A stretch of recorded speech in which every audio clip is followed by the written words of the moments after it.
Folks, the House Ethics Committee voted to release their report on smug pug alleged child trafficker Matt Gaetz.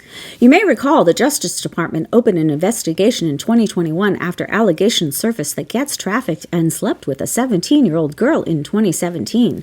That investigation closed suddenly in 2023 with no explanation, but the House Ethics Committee launched its own investigation in 2021. Matty resigned 2 days before the report was slated to be made public, which threw a little wrinkle into its release.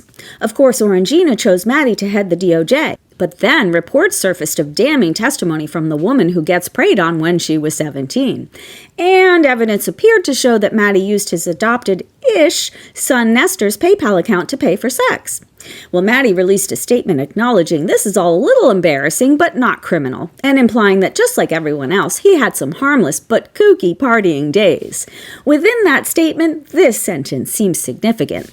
Matty said, "In my single days, I often sent funds to women I dated, even some I never dated, but who asked." Yeah, he said that, without even realizing there's another word for that. Well, I have questions because I have never experienced a relationship like that. Maybe my bank account could have been fatter had I known boyfriends routinely handed out funds, just because. I also had a lot of friends with boyfriends. I didn't realize I could have asked them for money too, starting when I was in high school. Do you think the girls he wasn't dating but was funding just said, "Hey, Uncle Matty, I know we're not dating, but can you Venmo me a few $100s?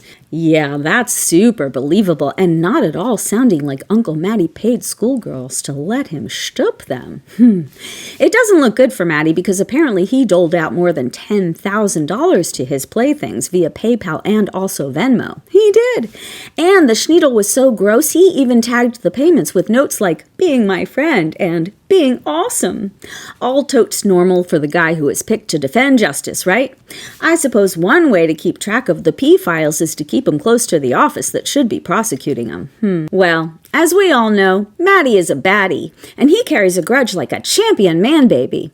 He very quickly moved on to issuing a doozy of a threat. Yeah. He put out a tweet threatening to show up to Congress on January 3rd, take the oath he was elected to take, and then file a motion to expose every Me Too settlement paid using public funds, even of former members, and then resign and start his own program on OANN, aka Outcast Assholes, Needle Dicks, and Nutters.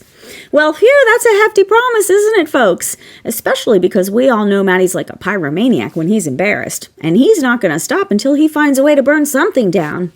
I guess the moral of the story is don't use your adopted-ish son's PayPal to pay for your perversions, and don't tag your Venmo payments as though you're a tween when you're paying for a teen for stuff she sure as hell shouldn't be doing until she's an adult.